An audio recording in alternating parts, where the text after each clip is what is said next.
Noi forgiati dall'odio siamo l'estremo rimedio, questo è un frammento delle canzoni che risuoneranno al Club de Firme di Viale dell'Industria.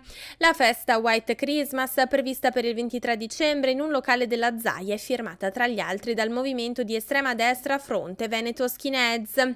Esattamente, letteralmente un bianco Natale nella mente degli organizzatori. Si sfrutta il nome per evocare la sigla della 10ª MAS, l'unità speciale della Marina Militare Italiana durante la Repubblica Sociale. Fitta la scaletta della serata che vedrà alternarsi band legate alla curva sud dell'Hellas e gruppi afferenti senza deroghe ad una galassia precisa. La xenofobia correrà a fiumi, denuncia il deputato del PD Vincenzo D'Arienzo. È il momento che il sindaco Sborina batta un colpo e prenda una posizione chiara, l'appello invece di un'altra voce del Partito Democratico, l'onorevole Alessia Rotta.